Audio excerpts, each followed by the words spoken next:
In literary theory, we will discuss about structuralism. What is the meaning of structuralism? What is the definition of structuralism? What is the explanation and who are the key figures of structuralism? স্ট্রাকচারালিজমের ব্যাপারে আজ আমরা জানবো। Structuralism এই টার্মটা এসছে, এই ওয়ার্ডটি এসছে structure থেকে। Yes, structuralism has come from the word structure. আমরা স্ট্রাকচার ওয়ার্ডটা পাচ্ছি এখানে। That means it is all about structures. তার মানে আমরা স্ট্রাকচারের ব্যাপারেই পড়বো আজ। তো কিসের স্ট্রাকচার অ্যাকচুয়ালি, কোন স্ট্রাকচার, হুইজ স্ট্রাকচার, সেটার ব্যাপারে আমরা আজ পড়বো। স্ট্রাকচার মানে হলো একটি পার্টিকুলার কাঠামো, একটি পার্টিকুলার বা নির্দিষ্ট কাঠামোর দ্বারা কোনো কিছুকে আমরা জানতে পারবো। একটি পার্টিকুলার ফর্মের দ্বারা আমরা কোনো কিছুকে জানতে পারবো। কোনো কিছু একটি পার্টিকুলার ফর্ম রয়েছে, যেরকম দ্য ওয়ার্ড ট্রি। ট্রি বললাম, ট্রি ওয়ার্ডটার ক্ষেত্রে আমি কি জানতে পারলাম? ট্রিতে ব্রাঞ্চেস পাবো। আমি কি পাবো? ব্রাঞ্চেস পাবো। ব্রাঞ্চেস মানে শাখা প্রশাখা পাচ্ছি তার, তাই তো? একটা গাছ যখনই শব্দটা বললাম, সাথে সাথে আমার মাথায় একটি ইমেজ প্রতিফলিত হলো, আমার মাথায় একটি ইমেজ আসলো। সেটা হলো একটি লম্বা, যেটা মাটি থেকে সোজা উলম্বভাবে গিয়েছে, ভার্টিক্যালি ব্রাঞ্চেস রয়েছে, রুট রয়েছে, এরকম একটি ইমেজ আসলো আমার মাথায়, তাই তো? তার মানে যখনই আমি ট্রি এই ওয়ার্ডটা উচ্চারণ করলাম, প্রোনাউন্স করলাম, যখনই ট্রি প্রোনাউন্স করলাম, at the time one image reflected in my mind, in my brain, that there is a particular thing which is vertical, it has branches, it has root and it has green leaves, maybe it has green leaves. আমার মাথায় এরকম একটা image reflected হলো যখনই আমি গাছ বললাম, যে একটা লম্বা উলম্বভাবে, ভূমির সঙ্গে উলম্বভাবে বা মাটির সঙ্গে সোজা লম্বা একটি বস্তু, যার শাখা প্রশাখা রয়েছে, যার সবুজ পাতা রয়েছে এবং তার একটি মূল বা শেকড় রয়েছে যেটা মাটির ভেতরে। এটাই আসলো আমার মাথায়। কিন্তু কোনো ক্যাট বা ডগসের ইমেজ আসলো না সেই মুহূর্তে। আসলো কি না, পার্টিকুলারলি একটি জিনিস আসলো। পৃথিবীতে এত কোটি কোটি জিনিস রয়েছে, কিন্তু সেগুলো না এসে আসলো শুধুমাত্র একটি গাছের ছবি আমার মাথায়। আবার যখন আমি ক্যাট উচ্চারণ করলাম, সেই সময় ক্যাটেরই ইমেজ আমার মাথায় রিফ্লেক্ট করলো, আমার ব্রেনে ক্যাটের ইমেজ রিফ্লেক্ট করলো, বা আমার মাথায় বিড়ালের একটা ছবি বা প্রতিচ্ছবি ভেসে উঠলো, চোখের সামনে মনে হচ্ছে ভেসে উঠলো। এবং ক্যাট বলার সঙ্গে সঙ্গে, বিড়াল বলার সঙ্গে সঙ্গেই তার যে ফিচার্সগুলো রয়েছে, বৈশিষ্ট্যগুলো রয়েছে, সেগুলো আমার চোখের সামনে ভেসে উঠছে বা আমার মাথায় সেগুলো আসছে। কি কি?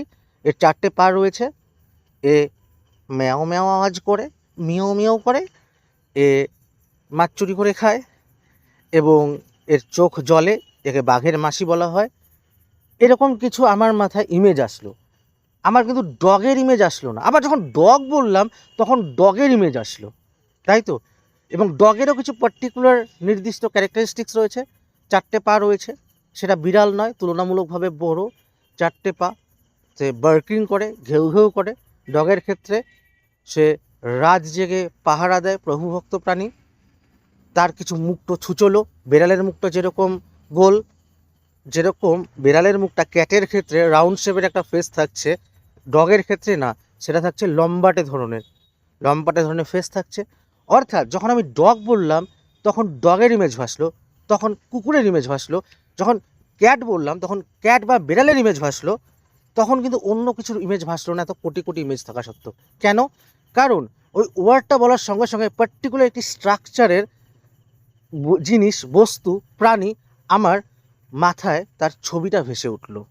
অর্থাৎ প্রতিটি জিনিসই নির্দিষ্ট স্ট্রাকচারে তৈরি, তার নির্দিষ্ট ফর্ম রয়েছে, তার নির্দিষ্ট ফর্ম রয়েছে, ফরমেশন রয়েছে, তার নির্দিষ্ট ক্যারেক্টারিস্টিক্স রয়েছে, নির্দিষ্ট কিছু পার্টস রয়েছে, এবং সেই পার্টস, সেই এলিমেন্টস এবং সেই ফিচারগুলো দিয়েই সেটা তৈরি। এই বিষয়গুলোরই অ্যাকচুয়ালি স্ট্রাকচারালিজমে বলা হয়ে থাকে, এবং এটা সমস্ত ফিল্ডেই হয়। অ্যানথ্রোপোলজির ক্ষেত্রে হতে পারে, সাইকোলজির ক্ষেত্রে হতে পারে, লিটারেচারের ক্ষেত্রে হতে পারে, সোশিওলজির ক্ষেত্রে হতে পারে। বিভিন্ন সাবজেক্টে ইউজ করা হয়, বিভিন্ন সাবজেক্টে এটা রয়েছে কিন্তু এই স্ট্রাকচারালিজমের কনসেপ্টটা। এবং এই স্ট্রাকচারালিজমের ক্ষেত্রে অন্যতম গুরুত্বপূর্ণ একজন ফিগার, তার নাম হলো ফার্দিনান্দ দে সসিওর। ফার্দিনান্দ দে সসিওর, যিনি সাইনের স্টাডি করেছিলেন, স্ট্রাকচারালিজম নিয়ে বলেছিলেন। এগুলো বলছি ইম্পর্টেন্ট।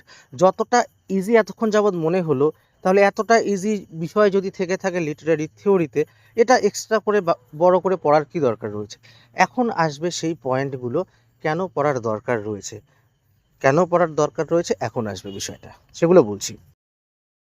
এবার একটা ইন্টারেস্টিং ফ্যাক্ট হলো, যখন আমি ক্যাট বললাম তখন ডগের ইমেজ আমার মাথায় আসেনি, আবার ডগ যখন বললাম ক্যাটের ইমেজ আসেনি, যখন ট্রি বললাম, গাছ বললাম, তখন কিন্তু ক্যাট বা বিড়ালের ছবি আসেনি, যখন হসপিটাল বললাম তখন পুলিশ স্টেশনের ছবি আসলো না, যখন পুলিশ স্টেশন বললাম তখন হসপিটালের ছবি আসলো না। কেন আসলো না? প্রত্যেকটা নির্দিষ্ট স্ট্রাকচার রয়েছে, ফিচার্স রয়েছে, কিছু ক্যারেক্টারিস্টিক্স রয়েছে, সেগুলোর মাধ্যমে আমরা সেগুলোকে জানতে পারি। এবং স্ট্রাকচারালিজম কি বলছে? যে আমরা একটি বিষয়কে তার অর্থ বুঝতে পারি, একটি বস্তু হোক, বিষয় হোক, তার অর্থ বুঝতে পারি অন্য বস্তু বা বিষয়ের সঙ্গে তার কি ডিফারেন্স রয়েছে বা ডিফারেন্সেস রয়েছে সেটা থেকে। কীরকম? যখন বললাম বেড়াল, তখন কিন্তু কুকুরের বৈশিষ্ট্য আমার মাথায় আসলো না, কারণ বেড়াল এবং কুকুর আলাদা। বেড়াল তুলনামূলকভাবে ছোট, বেড়ালের সেই ফেসটা গোল, বেড়াল মেয় মেয় করে ডাকে। কুকুরের ক্ষেত্রে কুকুর তুলনামূলকভাবে বড়, ঘেউ ঘেউ করে, তার মুখটা লম্বা, এই বৈশিষ্ট্যগুলো আসলো। অর্থাৎ বেড়ালের কিছু নির্দিষ্ট পার্টিকুলার ফিচার্স রয়েছে, বৈশিষ্ট্য রয়েছে, and dog has its own features, own characteristics. তার মানে বেড়ালের ক্ষেত্রে তার নির্দিষ্ট ফিচার্স, ক্যারেক্টারিস্টিক্স রয়েছে বলতে পারি, এবং কুকুরের ক্ষেত্রেও তার নির্দিষ্ট কিছু ফিচার্স বা ক্যারেক্টারিস্টিক্স রয়েছে। আমার যখন মাথায় সেই ডগ বা ক্যাটের ইমেজটা রিফ্লেক্টেড হলো, সেই সময় বুঝতে পারলাম, এবং এটা একটার সঙ্গে আরেকটা ডিফারেন্সিয়েট করলো যে হ্যাঁ, এটা বেড়াল, এটা কুকুর নয়, এটা বেড়াল, এটা মানুষ নয়, এবং এটা বেড়াল, এটা গাছ নয়, এটা বেড়াল, এটা মাছ নয়, এটা বেড়াল, এটা ঘর নয়, এটা বেড়াল, এটা বাড়ি নয়। অর্থাৎ যখন বেড়াল বললাম তখন বেড়ালের ছবি এইভাবে আসলো, মানেটা আমার মাথায় এইভাবে আসলো যে সে অন্যগুলোকে এলিমিনেট করে দিল, অন্যগুলোকে ডিফারেন্সিয়েট করে দিল, যে ওগুলো আলাদা, ওগুলো আমি নই, আমি হচ্ছি পার্টিকুলারলি এই জিনিসটা, আমি হলাম পার্টিকুলারলি এই প্রাণীটা, আমি ওই প্রাণীটা নই। ঠিক এই জায়গায় দাঁড়িয়েই ফার্ডিনান্ড দে সসিওর তিনি সাইনের কনসেপ্টের কথা বলেছিলেন। সাইন কি? সাইন সিগনিফায়ার এবং সিগনিফাইড দিয়ে তৈরি। Sign is made up of signifier and signified. It is said by Ferdinand de Saussure. এটা কেন important? Why it is important in structuralism? স্ট্রাকচারালিজমের ক্ষেত্রে ভীষণ ইম্পর্টেন্ট সিগনিফায়ার এবং signified. What is signifier and what is signified? Signifier কি? যখন আমি সেই আটার করলাম, প্রোনাউন্স করলাম ট্রি ওয়ার্ডটা বা cat word, for example cat word, cat বলার সঙ্গে সঙ্গে বেড়ালের ছবি আমার সেই চোখের সামনে বা মাথায় ব্রেনে ভাসলো। অর্থাৎ বেড়াল শব্দটার ক্ষেত্রে বেড়ালের ছবি মাথায় ভাসলো, এবং এটা আলাদা হলো কিসের থেকে? অন্যান্য সমস্ত বিষয় থেকে, অন্যান্য সমস্ত প্রাণী থেকে, অন্যান্য সমস্ত বস্তু থেকে। যেমন এটা মানুষের থেকে আলাদা, এটা কুকুরের থেকে আলাদা, এটা গাছের থেকে আলাদা, এটা জলের থেকে আলাদা, এটা মাছের থেকে আলাদা, এটা ঘরের থেকে আলাদা, বাড়ির থেকে আলাদা, হসপিটালের থেকে আলাদা, পুলিশ স্টেশনের থেকে আলাদা, সমস্ত কিছুর থেকে আলাদা। তাই এটা ক্যাট। এটা ক্যাট, কারণ এটাকে আমরা ক্যাট বলছি কারণ এর নির্দিষ্ট কিছু বৈশিষ্ট্য রয়েছে, এবং তাই এটাকে বেড়াল বলছি। যেমন বেড়াল তো অনেক রয়েছে, একটা বেড়াল আমি দেখলাম, সেই বেড়াল দেখে বললাম এটাকে বেড়াল, ঠিক একই বৈশিষ্ট্যের যখন অন্য আরেকটা প্রাণীকে দেখলাম সেটাও তো কেউ তো আমি বেড়াল বলছি, সেটাকে কি অন্য কিছু বলি না? বেড়াল। তার মানে এই বেড়াল জাতির, পুরো বেড়াল জাতির, পুরো ক্যাট প্রজাতির তাদের নির্দিষ্ট কিছু বৈশিষ্ট্য আছে বলেই তারা ক্যাট, পার্টিকুলার কিছু ফিচার্স রয়েছে ক্যাট, এবং সেই ফিচার্সগুলো অন্য কোনো প্রাণীতে নেই। সেই পার্টিকুলার ফিচার্সগুলো, সেই মাইনিউট ডিটেলসগুলো অন্য কোনো প্রাণীতে নেই, অন্য কোনো বস্তুতে নেই বলে সেগুলোকে আমি ক্যাট বলি না। তার মানে এটা কি করছে? অন্যান্য প্রাণী, বিষয়, বস্তু সমস্ত কিছু থেকে ওকে আলাদা করে দিচ্ছে, ডিফারেন্সিয়েট করছে, পৃথক করে দিচ্ছে। এই কারণেই সেই ফিচারওয়ালা প্রাণীটিকে আমি ক্যাট বলছি। এই রাস্তাঘাটে প্রতিটি বিড়ালকে আমার চিনে রাখতে হয় না, পৃথিবীর প্রতিটি বিড়ালকে আমার চিনে রাখতে হবে না, আমি ওই বৈশিষ্ট্যওয়ালা ওই পার্টিকুলার প্রাণীটিকে দেখলেই বলবো সেটা ক্যাট, তার জন্য চেনার প্রয়োজন নেই। তার মানে এই পার্টিকুলার বৈশিষ্ট্যগুলো ক্যাটকে অন্যান্য প্রাণীর যে বৈশিষ্ট্য আছে তার থেকে ডিফারেন্সিয়েট করছে। That means the meaning of a word is not complete in itself. অর্থাৎ কোনো ওয়ার্ড, কোনো শব্দের অর্থ স্বয়ং সম্পূর্ণ নয়। নিজে থেকে পরিপূর্ণভাবে সম্পূর্ণ রকমভাবে এটা নিজেকে বোঝাতে পারে না। তার নিজেকে বোঝানোর জন্য অন্যান্য শব্দের থেকে আলাদা হতে হয়। অন্যান্য শব্দ কি, এই যে বললাম ক্যাট ওয়ার্ডটা উচ্চারণ করলাম, ক্যাট ওয়ার্ডটা উচ্চারণ করলাম, এর মাধ্যমে বুঝতে পারলাম ক্যাট ডগ নয়, ক্যাট ট্রি নয়, ক্যাট ব্যাট বা বাদুর নয়, ক্যাট র্যাট বা বিড়াল নয়, ক্যাট হসপিটাল নয়, ক্যাট স্কুল নয়। এই যে অন্যান্য শব্দের থেকে সে নিজেকে আলাদা করলো তার বৈশিষ্ট্য অনুযায়ী, এর মাধ্যমেই বুঝতে পারলাম এটা ক্যাট বা বিড়াল। এটাই বলছে স্ট্রাকচারালিজম, যে অন্যান্যদের থেকে ডিফারেন্সিয়েট করা হয়, তখনই এর পার্টিকুলার মিনিংটি আসে, নির্দিষ্ট মিনিংটি আসে। তাহলে আমি যে সাইন, সিগনিফায়ার, সিগনিফাইড বললাম, এগুলো কোনগুলো? What is signifier and signified? I have mentioned that sign equals to signifier plus signified. So which one is signifier and which one is signified? What is the meaning of signifier and what is the meaning of signified? I will make you understand by giving the examples already given. Signifier এবং signified কি? আমি যেটা বললাম যে sign equals to সিগনিফায়ার plus সিগনিফাইড, যেটা Ferdinand day সসিওর বলেছেন, এটা কোনটা তাহলে? সিগনিফায়ার কোনটা, সিগনিফাইড কোনটা? অলরেডি উদাহরণ দিয়ে দিয়েছি, কিন্তু আমি সেই উদাহরণ থেকে বোঝাচ্ছি। ক্যাটের উদাহরণ, ক্যাট ওয়ার্ডটা বলার সঙ্গে সঙ্গেই আমার মাথায় ক্যাটের ফিচার্স আসলো, এবং অন্যান্য প্রাণীর ফিচার আসলো না, অন্যান্য প্রাণীর ফিচারের থেকে আলাদা ফিচার আসলো। ক্যাটের 4টে পা রয়েছে, তুলনামূলকভাবে ছোট প্রাণী, অনেকটা দেখতে ছোট বাঘের মতো, মেয় মেয় করে ডাকে, মাছ চুরি করে খায়, মুখটা গোল, গোঁফ আছে, সেটা হচ্ছে ক্যাট। এই যে বৈশিষ্ট্যগুলো যা আমি জানতে পারলাম, এই বৈশিষ্ট্যগুলো অন্যান্যর থেকে আলাদা, এটা হচ্ছে সিগনিফায়ার, ক্যাটের সিগনিফায়ার, যে সাউন্ডটা শোনার সঙ্গে সঙ্গে। এবং সিগনিফাইড কোনটা? সিগনিফাইড এটাই, এই বৈশিষ্ট্যগুলোর দ্বারা আলাদা করার সঙ্গে সঙ্গে আমি এই সিদ্ধান্তে উপনীত হলাম যে এটা হচ্ছে একটা ক্যাট, এটা ডগ নয়, এটা ট্রি নয়, এটা ব্যাট নয়, এটা র্যাট নয়, এটা হিউম্যান নয়, এটা স্কুল নয়, এটা কলেজ নয়, এটা হসপিটাল নয়। ওই যে সিগনিফাইড মানে যে সিদ্ধান্তে উপনীত হলাম, যে ইমেজটা আমার মাথায় এসে গেল, বাট ফাইনালি কনক্লুশনটা আসলো যে হ্যাঁ এটা এই জন্য ক্যাট, এটাই হচ্ছে সিগনিফাইড। সিগনিফায়ার মানে বৈশিষ্ট্যগুলো, যেই বৈশিষ্ট্যগুলো তাকে অন্যর থেকে আলাদা করছে, এবং সিগনিফাইড মানে সেই বৈশিষ্ট্যর দ্বারা বুঝতে পারলাম ওই পার্টিকুলার প্রাণীটি হচ্ছে বিড়াল, এই সিদ্ধান্তে উপনীত হলাম, এটা হচ্ছে সিগনিফাইড। ক্লিয়ার হয়ে গেল? এবং এই সিগনিফাইড এবং সিগনিফাইড মিলে হচ্ছে সাইন। স্ট্রাকচারালিজমের ক্ষেত্রে আরেকটি ইম্পর্ট্যান্ট পার্ট হলো binary অপোজিশনস, important feature binary অপোজিশনস। What is binary অপোজিশনস? এবং বাইনারি অপোজিশনসকে আমি পরে রেখেছি কেন?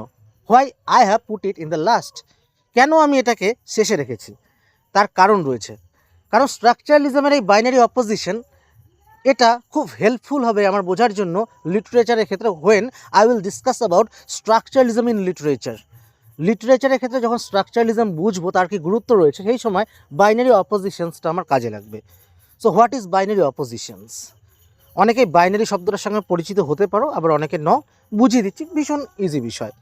স্ট্রাকচারালিজম ইন লিটারেচার কি বলেছে? Structuralism in literature focus on patterns, not just the story. লিটারেচারের ক্ষেত্রে স্ট্রাকচারালিজম কীভাবে কাজে দেয়, যে লিটারেচারের ক্ষেত্রে নির্দিষ্ট কিছু স্ট্রাকচার থাকে, নির্দিষ্ট কিছু জনরার স্ট্রাকচার থাকে, নির্দিষ্ট কিছু ক্যাটেগরি স্ট্রাকচার থাকে, যার মাধ্যমে বুঝতে পারি এটা কবিতা, যার মাধ্যমে বুঝতে পারি এটা শর্ট স্টোরি, যার মাধ্যমে বুঝতে পারি এটা ড্রামা বা নাটক, যার মাধ্যমে বুঝতে পারি এটা নভেল।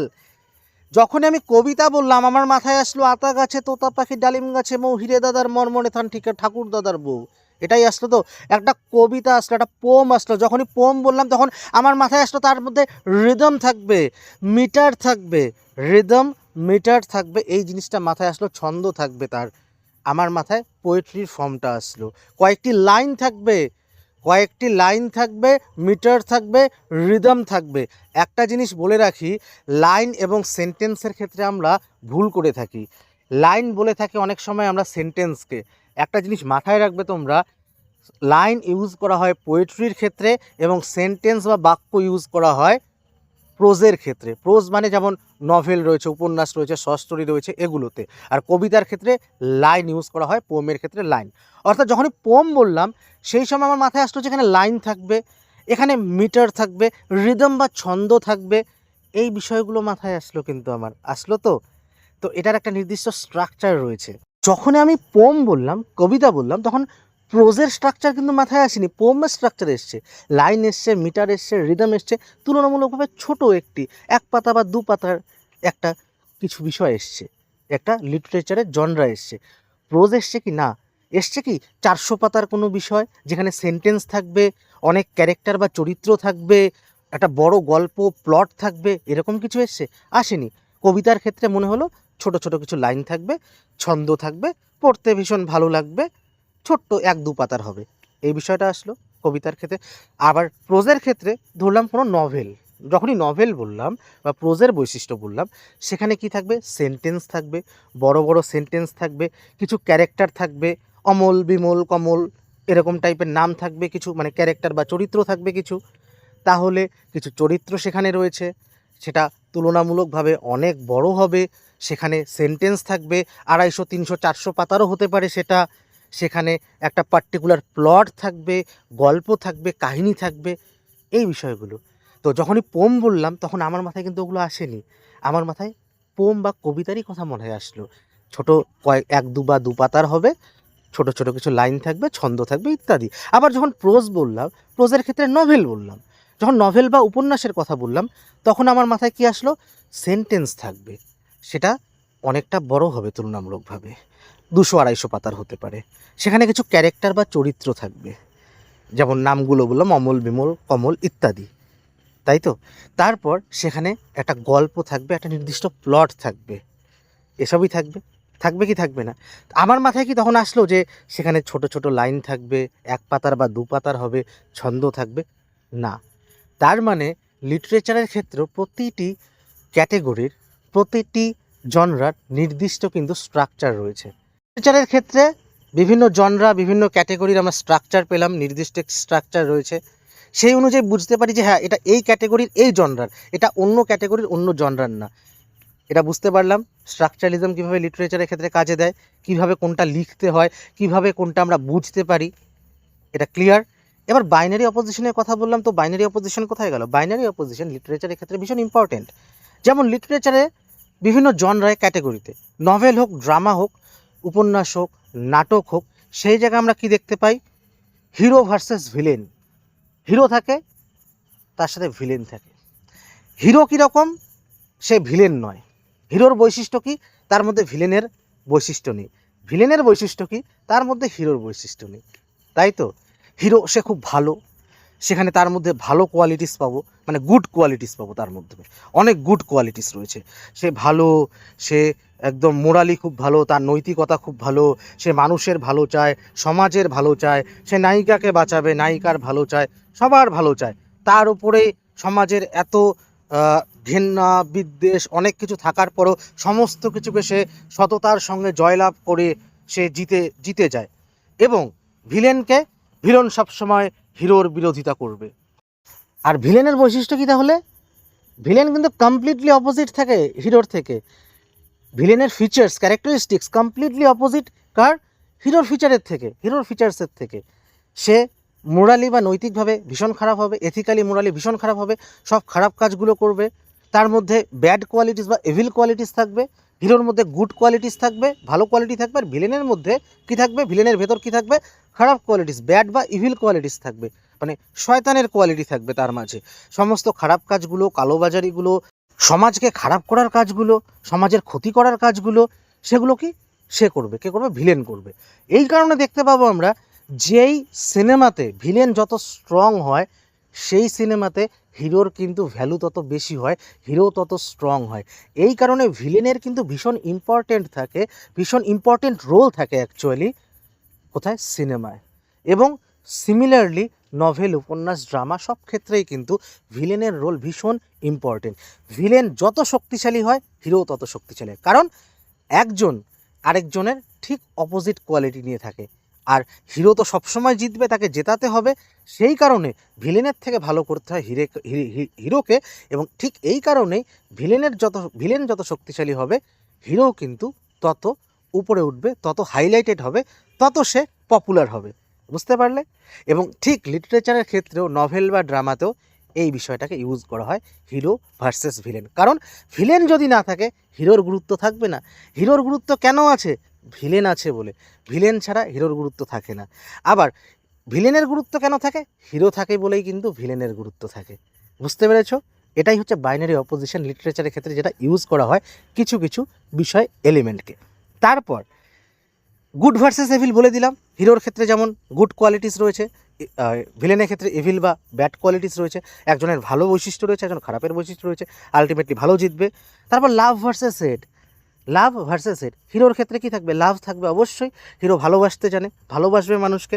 ভিলেন কি সেটা করবে? ভিলেন সেটা করবে না। সে ঘৃণা ছড়াবে, সে ঘৃণা করতে ভালোবাসে। তার মধ্যে লাভের বিষয়টা নিয়ে সে মানুষকে অত্যাচার করবে, মানুষকে শোষণ করবে। এই বিষয়গুলো থাকে বলেই, কোয়ালিটিসগুলো থাকে বলেই কিন্তু এক একটা স্টোরি হিট হয়। এবং ঠিক এই ক্যাটেগরিতেই সমস্ত স্টোরিগুলো লিটারেচারের ক্ষেত্রে লেখা হয়ে থাকে। লিটারেচারের ক্ষেত্রে এই এলিমেন্টগুলোকে ইউজ করা হয়, এই hero versus villain, good versus evil, love versus hate ইত্যাদি। অর্থাৎ লিটারেচার কিন্তু নির্দিষ্ট পার্টিকুলার কিছু প্যাটার্নসকে ফলো করে। এই প্যাটার্নসকে ফলো করেই সেটা লিটারেচার হয়ে থাকে। অর্থাৎ লিটারেচারের ক্ষেত্রে একটা নির্দিষ্ট সিস্টেম রয়েছে, নির্দিষ্ট স্ট্রাকচার রয়েছে। এই কারণেই স্ট্রাকচারালিজমের ক্ষেত্রে কি বলা হয়? Meaning comes from the system.